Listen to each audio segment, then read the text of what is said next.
బీహార్లో అసెంబ్లీ ఎన్నికలకు రంగం సిద్ధమవుతుంది. అందుకోసం కేంద్ర ఎన్నికల సంఘం కసరత్తు చేస్తుంది. ఈ క్రమంలో ఎన్నికల అధికారులు ఇవాళ రేపు బీహార్లో పర్యటించనున్నారు. ఇక ఎన్నికల సంఘం ప్రధానాధికారి జ్ఞానేష్ కుమార్, ఎన్నికల కమిషనర్లు వివేక్ జోషి, ఎస్ఎస్ సంధు 2 రోజుల పాటు పాట్నాలో పర్యటించనున్నారు. కాసేపట్లో బీహార్లో గుర్తింపు పొందిన పలు జాతీయ రాష్ట్ర రాజకీయ పార్టీల ప్రతినిధులతో సమావేశం అవుతున్నారు.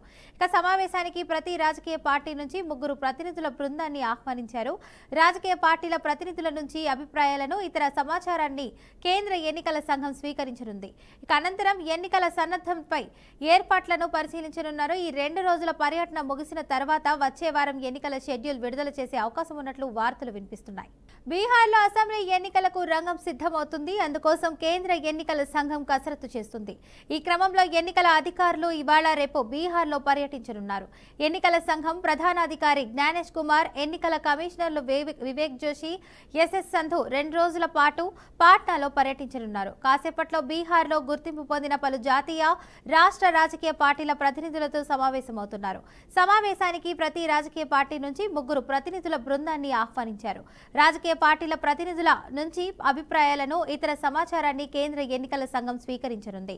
ఇక అనంతరం ఎన్నికల సన్నద్ధతపై ఏర్పాట్లు పరిశీలించనున్నారు. ఈ 2 రోజుల పర్యటన ముగిసిన తర్వాత వచ్చే వారం ఎన్నికల షెడ్యూల్ విడుదల చేసే అవకాశం ఉన్నట్లు వార్తలు వినిపిస్తున్నాయి. ఇక ఇదే అంశానికి సంబంధించి పూర్తి సమాచారాన్ని మా ప్రతినిధి శ్రీకాంత్ అందిస్తారు. చెప్పండి శ్రీకాంత్.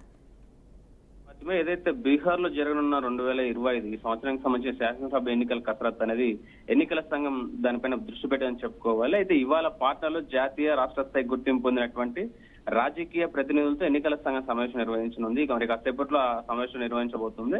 అయితే ఈ సమావేశంలో ఎన్నికల తేదీలు, ఏర్పాట్లు, భద్రతా పరిస్థితులు ఇలాంటి కొన్ని అంశాలపై చర్చించే అవకాశం అయితే కనిపిస్తా ఉంది. అయితే ఈ సమావేశానికి సంబంధించి కొన్ని వివరాలు చూసుకుంటే కనుక చీఫ్ ఎన్నికల కమిషనర్ ఎవరైతే జ్ఞానేష్ కుమార్, అలాగే ఎన్నికల కమిషనర్ సుఖ్బీర్ సింగ్ సంధు, అలాగే వినీత్ జోషి నేతృత్వంలో ఈ ఈసీ బృందం అనేది బీహార్ కు 2 రోజుల విజిట్ కు చేరుకుంది. అయితే ఈ ఈసీ ముందుగా రాష్ట్ర ముఖ్య సచివాలయాలు, డీజీపీ, జిల్లా మెజిస్ట్రేట్లు, పోలీసు అధికారులతో సమావేశం నిర్వహించి ఆ తర్వాత రాజకీయ పార్టీలతో భేటీ అవుతున్నట్లు తెలుస్తోంది. అయితే పార్టీలు కూడా పాల్గొన్నారు. అంటే ఈ సమావేశంలో పార్టీలు పాల్గొననేది ఆ ప్రతిపాదన ఎలా ఉందని ఒకసారి చూసుకుంటే ప్రతి పార్టీ నుంచి కూడా 3 ప్రతినిధుల బృందానికి ఆహ్వానం అయితే అందడం జరిగింది. అయితే ముఖ్యంగా బీజేపీ, కాంగ్రెస్, జేడీయూ, ఆర్జేడీ, సిపిఐఎల్ వంటి ఈ ప్రధాన పార్టీల తెలుస్తోంది. అయితే ఈసీ సమావేశంలో పార్టీల అభిప్రాయాలు, సమాచారాన్ని స్వీకరించి ఎన్నికలు నిష్పక్షపాతంగా జరిగే విధంగా ఉండేట్టుగా చర్చలు అనేది చర్చించే అవకాశాలు అయితే కనిపిస్తున్నాయి. అయితే ఈ ఈసీ బీహార్ లో ఎన్నికల కసరత్తును అక్టోబర్ 6 లేదా